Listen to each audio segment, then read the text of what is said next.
Assalamualaikum warahmatullahi wabarakatuh.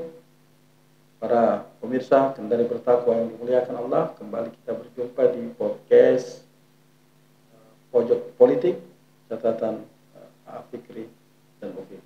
Insya Allah pembahasan pada kesempatan yang berbahagia ini adalah zakat dalam politik ekonomi Islam. Assalamualaikum Ustaz. Waalaikumsalam warahmatullahi wabarakatuh. Mas Masya Sufim, Allah. Masih semangat puasanya? semangat terus dong ya. Ya. Justru di akhir-akhir ini harus lebih kencang lagi nih. Ya. Gimana zakat sudah ditunaikan Ustaz? Lagi dipersiapkan timnya ini, ya. Karena memang yang urusan zakat ini juga harus ada manajemennya ini supaya bisa terdistribusi secara baik, insya Allah. Baik Ustaz, dalam pojok politik kita akan mencoba mengurai dan membahas terkait tentang zakat, dan bagaimana politik ekonomi Islam melihat terkait zakat ini. Karena di dalam nas itu sendiri, di dalam hadis yang diriwayatkan Imam Bukhari dan Muslim, bahwasanya Islam itu kan dibangun oleh 5 perkara. Salah satunya adalah wa ita'iz zakat, ya, menunaikan zakat. Berarti zakat ini adalah perkara yang begitu penting. Dan ada kisah yang menarik di dalam catatan kami di sini bahwa sepeninggal Rasulullah Shallallahu Alaihi Wasallam, maka kepemimpinan itu dilanjutkan oleh Khulafaur Rasyidin yang pertama, yakni Sayyidina Abu Bakar Siddiq.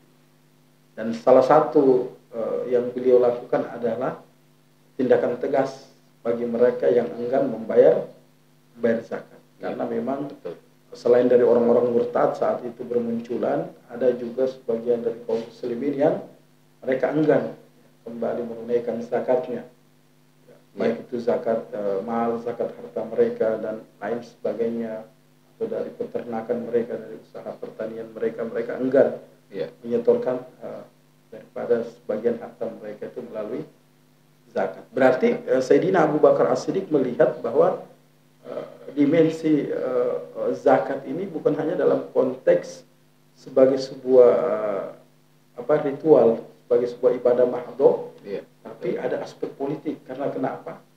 Sayyidina Abu Bakar sampai menindak tegas orang-orang yang enggan membayar zakat. Jadi Ustaz melihat sejauh mana kedudukan zakat ini di dalam ajaran Islam, selain daripada rukun Islam, bagian dari pilar rukun Islam. Dalam hal ini saya ingin mencoba penjabaran dari Ustadz dalam konteks dimensi politik ekonomi Islam itu sendiri. Iya, baik. Iya, Mas Sufim. Jadi menarik ya bahasan kita kali ini tentang zakat ya di dalam perspektif politik ekonomi Islam ya.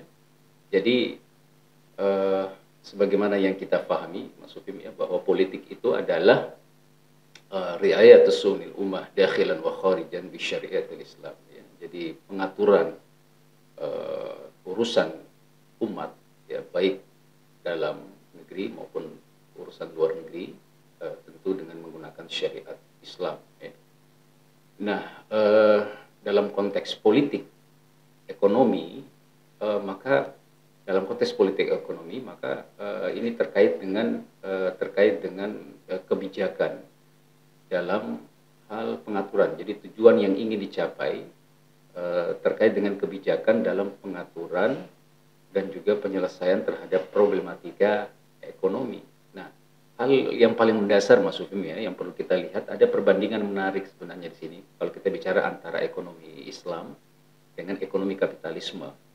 Karena di situ terlihat ada perbedaan yang sangat mendasar sekali, yang cukup besar sekali antara ekonomi Islam dengan ekonomi kapitalisme ketika mereka menetapkan problem ekonominya. Perbedaan problem ekonomi ini kemudian menghantarkan kepada perbedaan terkait dengan cara pandang bagaimana kemudian kebijakan sistem politiknya, sistem politik ekonominya, termasuk juga mekanisme di dalam penyelesaian daripada problem ekonomi tersebut, termasuk sampai pada strategi, bahkan itu dimulai juga dari asas ya di dalam politik ekonominya. Nah, jadi coba kita lihat ya, Mas Sufim ya. Kalau kita lihat misalnya di dalam konteks ekonomi kapitalisme, mereka menetapkan bahwa problem ekonomi itu terletak pada kelangkaan, gitu ya, kelangkaan produk, kelangkaan barang, sehingga kemudian mereka menjadikan menjadikan politik ekonomi mereka, ya, politik ekonomi kapitalisme itu adalah dengan meningkatkan produksi sebanyak-banyaknya, ya kan? Ya, bagaimana mengadakan stok barang sebanyak-banyaknya, gitu, sehingga standar atau ukuran keberhasilan dalam pelaksanaan politik ekonomi kapitalisme itu adalah diukur sejauh mana tingkat barang itu diproduksi, gitu ya, tingkat barang itu diproduksi yang kalau kita kenal dalam istilah GNP itu ya, Gross National Product ya. Nah, sehingga ini yang kita lihat. Nah, padahal kalau kita melihat rumusan GNP ini tidak pernah di situ Mas Ubim kelihatan tidak pernah berhasil untuk mengukur apakah produk-produk yang begitu banyak yang sudah diproduksi itu dinikmati oleh siapa, itu tidak pernah dilihat, itu rumusan itu tidak pernah dilihat. Nah, karena di dalam sistem ekonomi kapitalisme ini ya dengan landasan sekularisme, dengan asas sekularisme, kebebasan, orang itu dalam sistem ekonomi kapitalisme itu siapa yang paling kuat, gitu ya, siapa yang paling kuat modalnya, siapa yang paling kuat kekuatan modalnya, maka ini yang akan menguasai banyak. Nah, disinilah kemudian terjadilah apa yang kita lihat sekarang ini, swastanisasi, privatisasi di mana-mana, yang terjadi gap, kesenjangan yang lebar ya antara kaya dengan miskin yang begitu luar biasa, yang kaya semakin kaya, yang miskin semakin miskin. Nah, ini yang terjadi Mas Upin. Nah, jadi pertumbuhan ekonomi ya yang dikatakan sekian persen ya, itu hanya menjadi sebuah angka yang sebuah angka yang nisbi ya, yang tidak real ya, karena begitu walaupun pertumbuhan ekonominya tinggi tetapi tingkat kemiskinan juga begitu sangat tinggi. Ini jadi tidak nyambung gitu ya. Nah, maka inilah yang menjadikan kemudian sistem ekonomi kapitalisme gagal ya total di dalam menghadirkan keadilan ekonomi di tengah-tengah masyarakat, gagal di dalam menciptakan kesejahteraan, mewujudkan kesejahteraan yang merata di seluruh masyarakat. Ini Mas Sufim. Nah, bagaimana dengan Islam? Di dalam Islam itu problem ekonominya itu adalah bagaimana agar setiap individu itu terpenuhi kebutuhannya, gitu, ya, terpenuhi kebutuhan pokoknya. Ini yang yang menjadi problem utama di dalam sistem ekonomi Islam. Nah, sehingga kemudian dari situ ya Mas Sufim ya, dari problem itu di dalam politik ekonomi Islamnya itu adalah bagaimana kemudian mendistribusikan, gitu. Itu yang menjadi politik ekonomi. Jadi mendistribusikan atau memberikan pemerataan, gitu ya, agar kepada seluruh individu masyarakat ya tanpa terkecuali, mau dia kaya mau dia miskin, terpenuhi kebutuhan pokoknya. Dan inilah yang menjadi standar ukuran keberhasilan di dalam perjalanan politik ekonomi Islam, yaitu terpenuhinya sekali lagi kebutuhan pokok, sandang pangan papan dari setiap individu, gitu, orang per orang, gitu ya, dalam masyarakat. Nah, oleh karena itu Mas Sufim ya, politik ekonomi Islam kalau kita bisa rumuskan ya, politik ekonomi Islam itu adalah penerapan berbagai kebijakan yang menjamin pemenuhan semua kebutuhan pokok tiap individu masyarakat secara menyeluruh, ya, secara utuh, secara menyeluruh, disertai adanya jaminan kepada setiap individu masyarakat tersebut untuk juga kemudian memenuhi kebutuhan-kebutuhan pelengkapnya, ya, baik itu kebutuhan sekunder maupun kebutuhan tersier ya. Nah, ini Mas Sufim yang menjadi politik ekonomi Islam. Nah, sehingga lebih lanjut ya Mas Sufim ya, dari situ maka kemudian dengan berasaskan kepada syariat Islam ya, sebagai berasaskan kepada akidah dan syariat Islam sebagai asas di dalam interaksi ekonomi ya, masyarakat di dalam politik ekonomi Islam, bahwa setiap masyarakat individu punya pemenuhan kebutuhan yang harus dipenuhi secara menyeluruh, secara lengkap, secara sempurna, seperti itu ya Mas Sufim ya. Nah, maka kemudian di dalam sistem politik ekonomi Islam itu punya strategi ya, strategi atau punya mekanisme politik ya dalam kemudian menyelesaikan itu. Nah ini sangat terkait bagaimana agar kekayaan-kekayaan yang ada di tengah-tengah yang dimiliki oleh masyarakat ya itu betul-betul tadi terdistribusi secara merata. Nah, saya ingin lanjutkan lagi Mas Sufim ya bahwa apa namanya paradigma di dalam mengelola kekayaan dalam sistem politik ekonomi Islam itu sangat apa namanya sangat harus betul-betul diperhatikan atau dibangun pada 3 pilar itu, yaitu terkait dengan konsepsi kepemilikan, ya kemudian yang kedua konsepsi tasarruf al-milki yaitu pengelolaan kepemilikan, dan yang ketiga adalah yang disebut dengan tauzi al-syarruh bainan nas ya terkait dengan distribusi ya kekayaan itu, pendapatan dan seterusnya. Nah ini 3 hal ini yang menjadi pilar ini maksud. Nah zakat ya yang menjadi yang menjadi konteks pembahasan kita saat ini itu masuk dalam upaya untuk bagaimana menjadi satu mekanisme distribusi ya, distribusi pendapatan, distribusi kekayaan di tengah-tengah masyarakat. Jadi Mas Sufim ya, zakat itu punya apa namanya punya kedudukan sangat vital, punya kedudukan yang sangat urgent di dalam bagian daripada mekanisme ekonomi yang ditetapkan di dalam sistem politik ekonomi Islam. Walaupun kalau kita bicara mekanisme nanti itu kan ada 2 ya Mas Sufim, kita bagi ya, ada 2 terkait dengan distribusi ini. Yang pertama ada mekanisme yang sifatnya apa namanya ekonomi, mekanisme yang disebut ekonomi ya. Ini kaitannya dengan kegiatan-kegiatan yang sifatnya produktif ya dalam upaya pengembangan kekayaan atau ya pengembangan kepemilikan itu mulai dari akad-akad muamalah dan seterusnya ya. Ada juga mekanisme yang sifatnya non ekonomi yang tidak produktif. Nah disinilah tadi letaknya zakat. Jadi zakat itu Mas Sufim ya itu memiliki 2 arti penting sebenarnya di dalam politik ekonomi Islam itu. Yang pertama adalah untuk menciptakan keadilan ekonomi antara kaya dan miskin, antara kelompok agnia dengan kelompok duafa ini saat ini ya dalam kerangka menciptakan keadilan ekonomi tadi. Dan yang kedua adalah zakat ini menjadi satu sistem yang juga ditetapkan dalam sistem ekonomi Islam dalam upaya untuk tadi mendistribusikan ya kekayaan, mendistribusikan pendapatan dari kelompok agnia ke kelompok duafa. Ini makanya memang apa yang ditunjukkan oleh Khalifah Abu Bakar As-Siddiq itu sebagai upaya untuk menjaga keseimbangan, menjaga keadilan, menjaga agar jaminan distribusi kekayaan dan pendapatan itu bisa terus terwujud di dalam masyarakat Islam. Ini maksudnya luar biasa. Masya Allah. Jadi luar biasa, begitu luas dan begitu kompleks. Dan zakat ini ternyata bagian dari mekanisme distribusi. Betul. Jadi kaum agnia, sebagaimana di dalam Al-Quran itu, agar harta itu tidak beredar hanya di kalangan orang-orang kaya saja di antara kalian.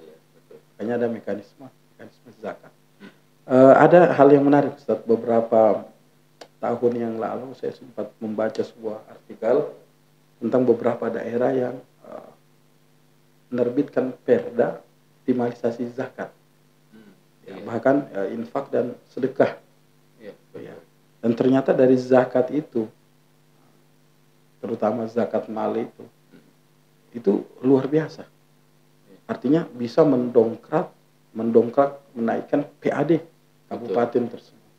Artinya dalam konteks sebagian saja ajaran Islam diterapkan terkait zakat ini dioptimalkan, kontribusi positifnya terhadap kemajuan ekonomi pendapatan asli daerah itu ternyata meningkat.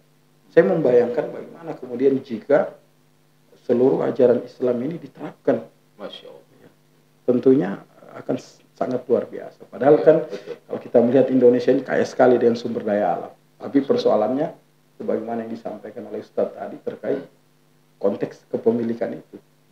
Ya, tidak ada pembagian kepemilikan sehingga yang harusnya hajat hidup orang banyak itu yang kepemilikan umum, kepemilikan masyarakat, yang negara harusnya itu mengelola malah diserahkan kepada swasta.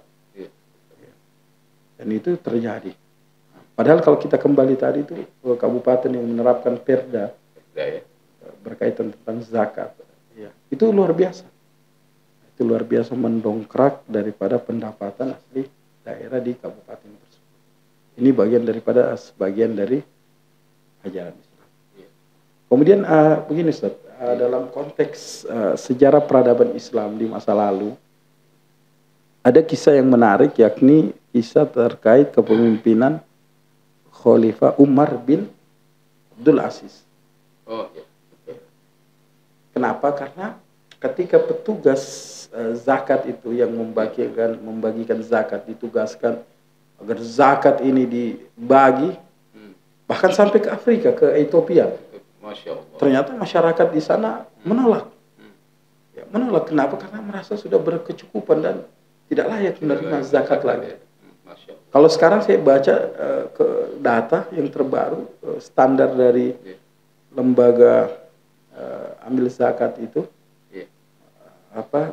ZIS itu, zakat infak sedekah itu ada standar orang duafa, orang miskin itu distandarisasi 3 juta ke bawah.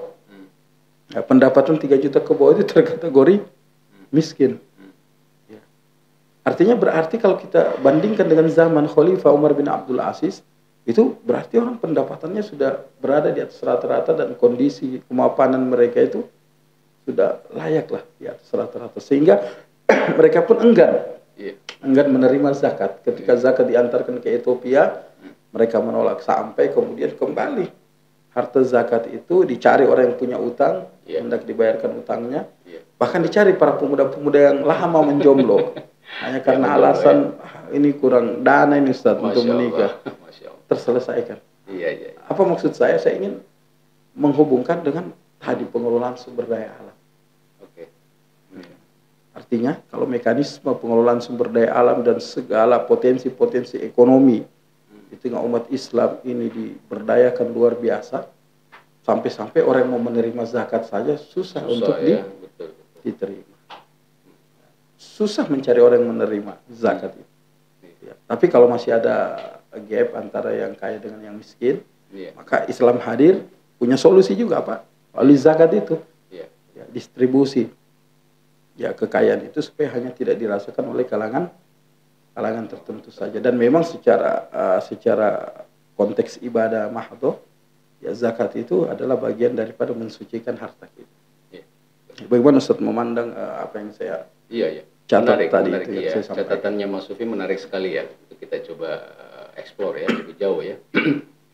Iya, jadi apa yang Mas Sufi cerita tentang fakta itu realitas sejarah yang pernah terjadi pada masa keemasan ya, kekhalifahan Umar bin Abdul Aziz, luar biasa. Jadi itu menunjukkan satu bukti bahwa sistem ekonomi Islam, ya kan? Sistem ekonomi Islam yang hidup di dalam bingkai institusi politik kekhilafahan Islamiyah pada waktu itu menjadi satu bukti yang tidak terbantahkan bagaimana ketika penataan pengaturan gitu ya, pelayanan interaksi ekonomi umat itu disandarkan kepada syariat Islam yang kafah ini, maka itu akan memberikan kebaikan yang luar biasa, keberkahan yang besar sekali, kekayaan yang berlimpah. Ya, sampai dalam satu riwayat yang lain juga itu kan dikasihkan juga ya, yang tadi Mas Ufim juga sempat singgung ketika Khalifah Umar bin Abdul Aziz gitu ya mengumumkan beliau itu sering ke masjid-masjid mencari siapa di antara mereka para pemuda tadi yang mau jomblo, mau dibayarkan maharnya gitu, gitu. Tapi tidak ada juga pemuda-pemuda yang angkat tangan, gitu ya. Terus ditanya lagi siapa di antara kalian yang punya utang, gitu. Maka Baitul Mal yang akan bayarkan. Tapi tidak ada juga. Termasuk juga siapa di antara kalian yang ingin berusaha, berbisnis, tapi tidak punya modal. Baitul Mal siap memberikan. Tapi tidak ada juga. Itu menunjukkan banyak hal di situ Mas Sufim kalau saya lihat. Yang pertama menunjukkan tingkat kesejahteraan yang begitu sangat tinggi yang dihasilkan di dalam penerapan sistem ekonomi Islam, ya di dalam bingkai institusi politik khilafah Islamiyah itu. Dan yang kedua di situ juga terlihat Mas Sufim bagaimana di dalam sistem ekonomi Islam memang tanggung jawab negara itu besar, ya.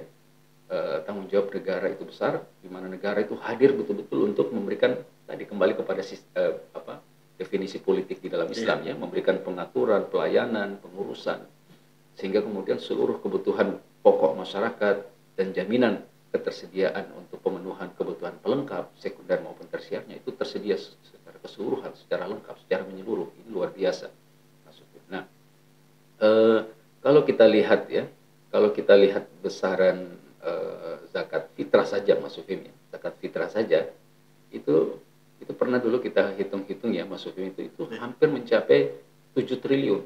Masya Allah. Itu zakat fitrah saja, Mas Sufim, ya, itu hampir mencapai 7 triliun, 6,9 sekian triliun. Nah, itu belum terhitung zakat malnya.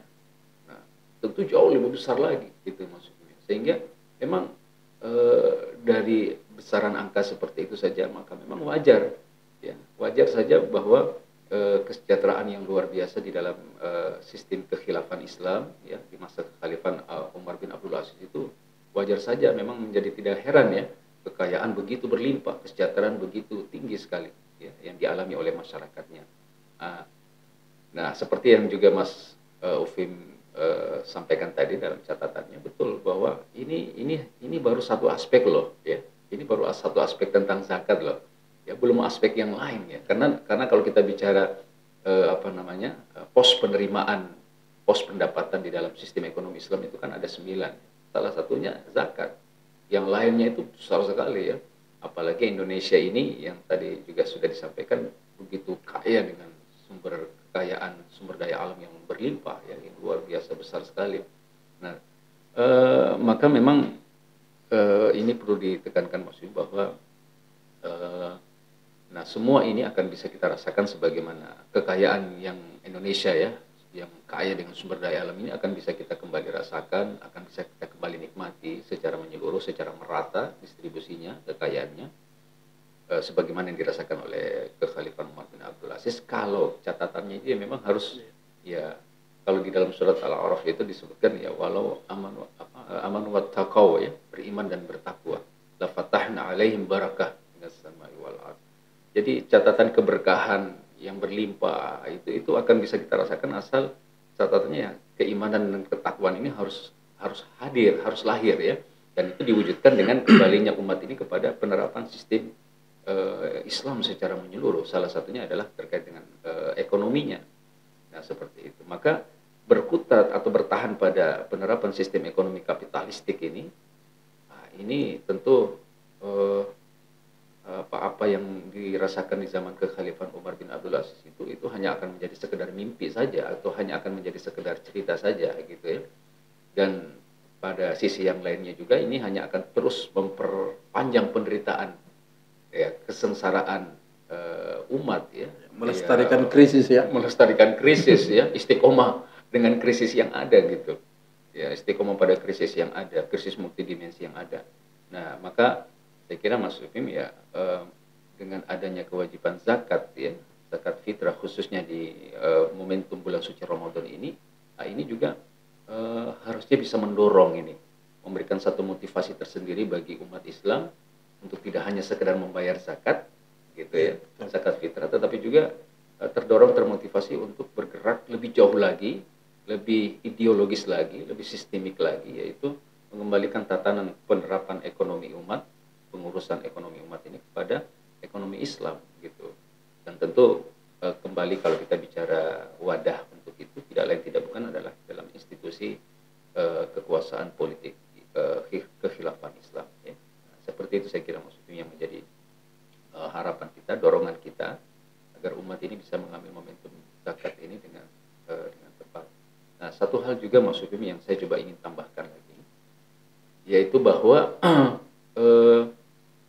di dalam sistem ekonomi Islam ini kan tadi yang Mas Sufi bilang tadi, bahwa ada beberapa daerah, ya, yang juga menjadikan PAD, ya, sumber PAD-nya itu dari zakat. Ini juga menjadi satu kritis yang kita ingin sampaikan juga, Mas Sufim, ya, dalam catatan kita pada kesempatan kali ini, bahwa sistem ekonomi kapitalistik ini itu melihat Islam itu sepenggal saja, atau Parsial mengambil saja. mengambil Islam itu parsial saja. Ya. Bahkan Jadi, yang menguntungkan itu saja. cenderung diambil. Iya, yang cenderung diambil. Kalau Yang ada dana wakaf gitu. dana wakaf, dana haji, ya, termasuk dana zakat ini. Jadi lebih didasarkan pada kepentingan kepentingan material semata, gitu. Pada kepentingan material belaka, pada kepentingan yang sifatnya parsial semata, gitu. Nah, di dalam mengambil Islam ini. Nah, sehingga ini yang kita bisa lihat di satu sisi, dan sehingga juga Mas Sufim di sisi yang lain juga kemudian ini sebenarnya upaya ya, sebagai daya kritis kita ya, sekali lagi dalam catatan ini juga menjadi juga menjadi upaya untuk sejatinya menutupi Mas Sufim ya, menutupi kebobrokan, iya, menutupi kerusakan di dalam sistem ekonomi kapitalistik ini ya, yang tadi juga maksudnya menambal ya, hanya sekedar saja upaya tambal sulam saja terhadap sistem ekonomi yang sudah rusak, yang sudah usang, yang sudah gagal ya, sudah rapuh di dalam menuntaskan problem kesejahteraan masyarakat, termasuk juga menghilangkan kemiskinan ini. Jadi kapitalisme yang buat masalah, Islam dipaksa menyelesaikan. Iya. Gap kemiskinan luar biasa, pakai instrumen Islam zakat. Oh, ini banyak orang miskin. Hai orang-orang beriman, berzakatlah, disampaikan seperti itu. Padahal fakta yang membuat persoalan ini kan kapitalisme yang dipakai, ekonominya yang diterapkan. Terjadi gap yang luar biasa, kaya miskin. Islam hadir. Monggo silakan selesaikan dengan zakat. Ya, jadi kita ini semacam apa ya? Ya dijadikan sebagai sebagai obat secara sementara saja. Dan betul saat itu tambal sulam itu nyata sekali. Terakhir Ustadz, ini yang menarik, bahwa instrumen kapitalisme itu kan pajak yang mereka gencarkan kan. Dan sementara Islam kita lihat bahwa pos-pos pendapatan negara ini luar biasa banyak sebenarnya. Salah satunya zakat juga, dan zakat itu kan peruntukannya sudah jelas. 8 asnaf itu. Jadi memang begitu clear, begitu jelas penyelesaian salah satu problem kemiskinan juga untuk distribusi kekayaan, karena zakat itu kan ada asnafnya, fuqara wal masakin. Tapi dalam konteks kapitalisme, dengan bahkan pajak itu dijadikan instrumen utama, termasuk utang di dalamnya, ya alih-alih kemudian masyarakat itu sejahtera, secara laporan keuangan disampaikan bahwa pendapatan per kapita meningkat,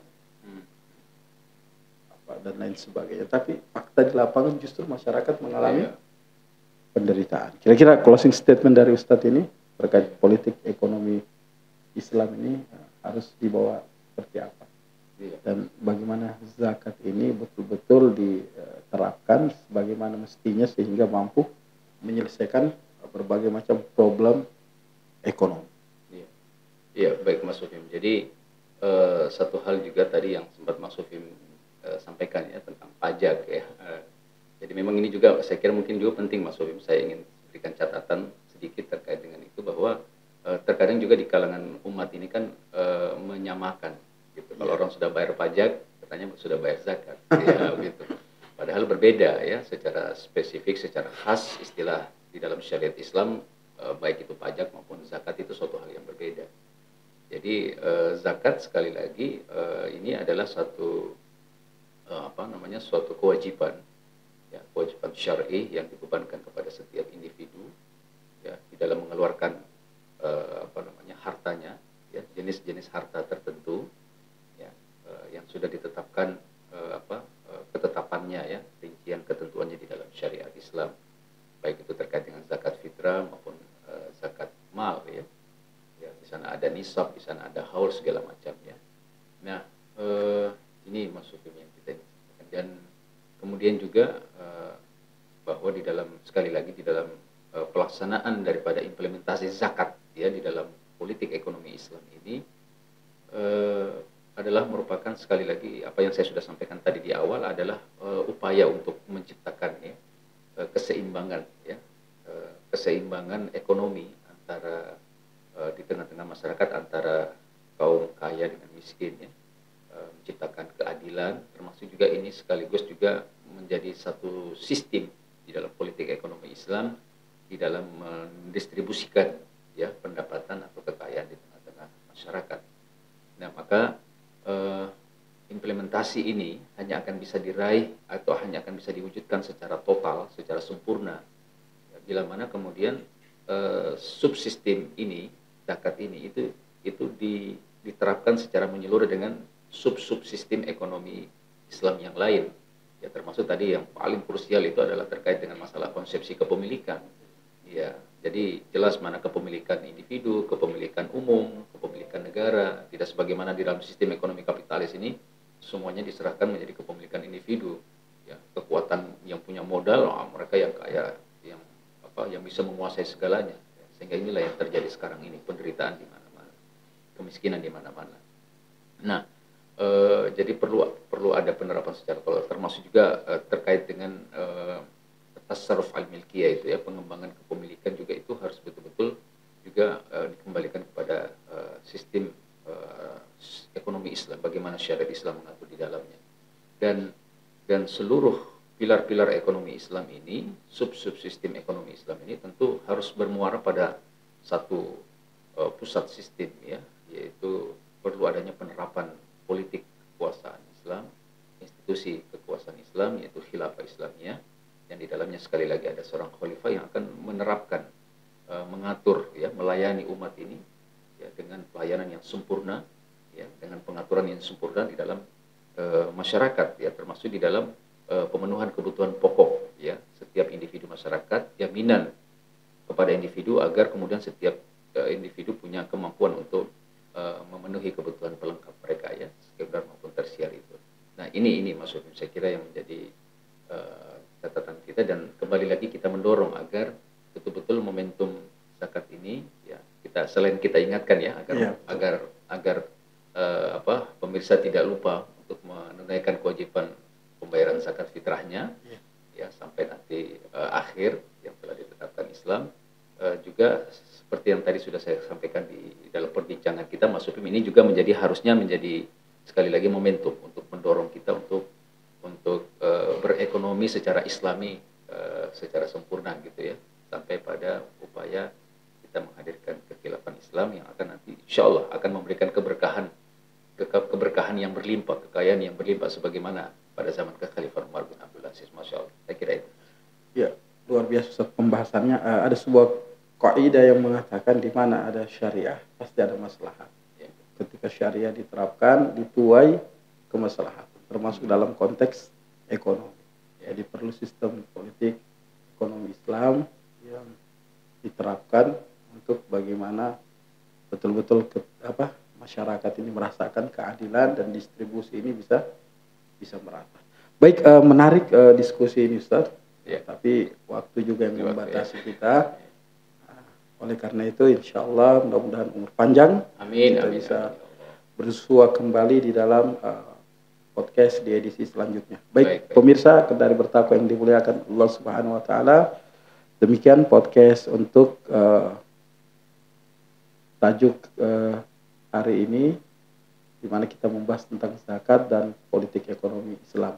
Sampai jumpa di pojok politik pada pekan-pekan selanjutnya bersama A.A. Fikri dan saya dalam catatan A.A. Fikri dan Ufim. Terima kasih banyak. Billahi taufiq wal hidayah. Assalamualaikum warahmatullahi wabarakatuh. Jazakallah khair Ustaz. Ya.